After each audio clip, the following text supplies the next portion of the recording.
Hello! Magandang umaga, magandang tanghali at magandang gabi po sa inyong lahat. Ako po ulit ang inyong kaibigan, si Roy Cipolito mula po sa The Kaibigan Network. At paano ba maglaba dito sa Sweden?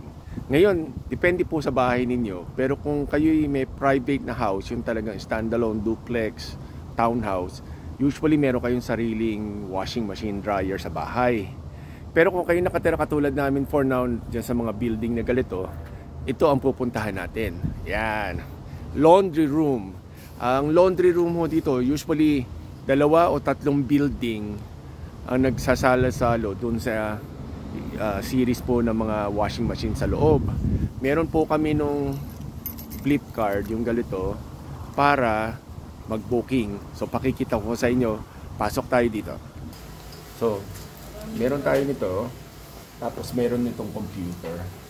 So, titip mo lang to, bawat resident po meron ito. Kung makikita nyo dyan nakalagay, Boka. So yan po yung booking. Ayan. So today po is October 12, Thursday, Torsdag. At titingnan natin kung meron available. Ayan, 4 o'clock.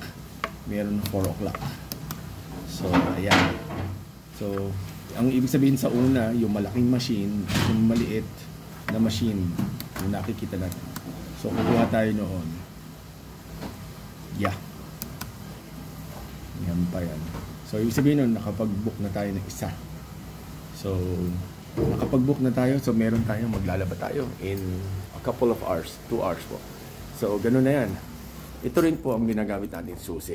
Hindi ka makakapasok dito kung hindi ka nakabook. So hindi magkakasabay-sabay ang mga tao. So mamaya pakikita natin dito pagbalik natin. So ayan, nakapag-book na tayo ng ating laundry. So mamaya 4 o'clock. So lampas lang ng 2 o'clock today. At babalik tayo ng 4 o'clock. Bago mag 4 o'clock para maglaba. At so kasama na po yun. You will have parang 3 hours.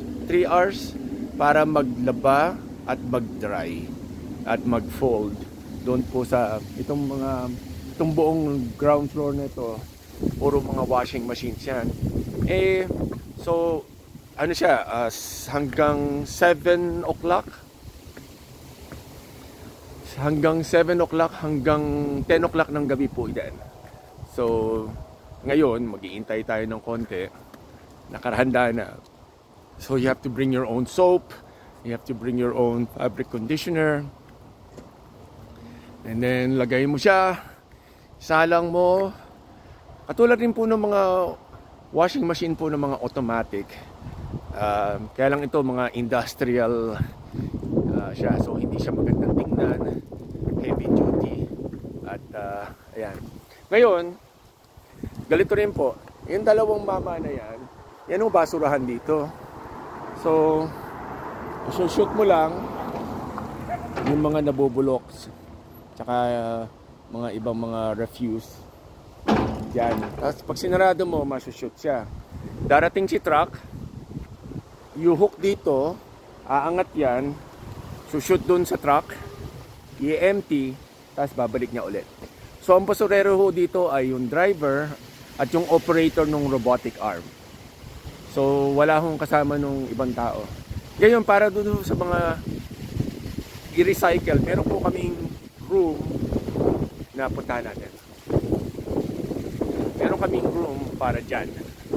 So pwede mong, dito po kasi sa Sweden, napaka-conscious po ng mga tao na mag-recycle. Tapos lahat ng basura halos dito nilalaban.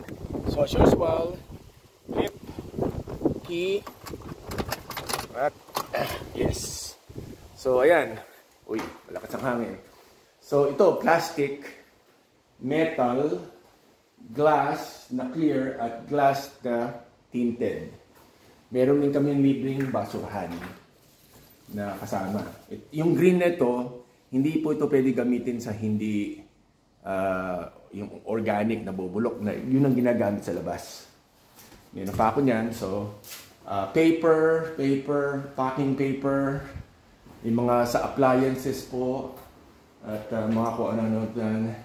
And then, electronic waste, baterya, kuryente, electronic items, katulad nito may nagtapon ng mga microwave, battery box, at kung ano-ano pa. So, yan po. So, lahat yan, iba-iba ang pumupulot, iba-ibang daan.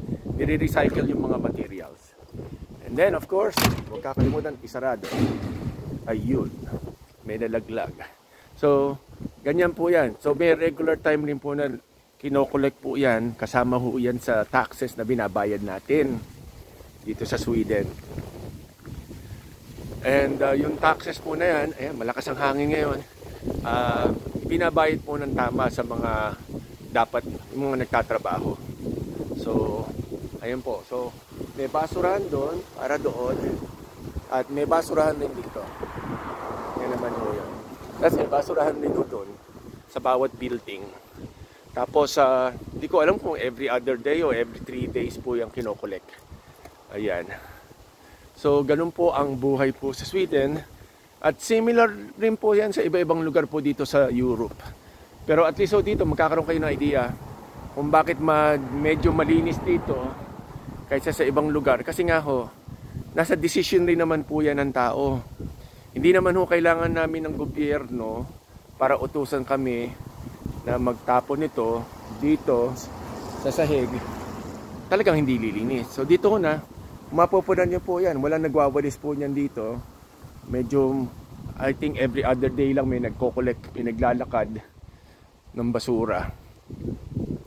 So, lilinis naman ho kasi ang isang lugar kung yung tao rin po nakatira doon ang magsisikap na maglinis. Hindi naman ho kailangan tayong utusan ng Prime Minister dito para lang hindi na magtapon ng basura kung saan-saan. So, ganun din po sana sa Pilipinas. So, kung magtataka tayo, huwag na tayo magturuan kung sino yung nagtatapon. Kung tayo lahat hindi magtatapon ng basura, solved na ang problema sa basura sa loob ng 1 minuto. Pero wala wala tayong magawa. Yun naman po yun. Hindi ko sinasabi na malinis po dito sa Sweden, pero di hamak naman po mas malinis naman dito. Kasi talagang hindi ho kinukonsente yung magkalat. Yun naman po yun. Walang dahilan na nagmamadali ako, hindi ko alam, nakalimutan ko, tsaka yung nagkakamot na ganyan. Wala ho noon. Pag mali, mali. Pag tama, tama. So ako po inyong ulit kaibigan, si Carlos Roy Cipolito mula po sa The Kaibigan Network, mula po dito sa Stockholm, Sweden. Magkita tayo ulit.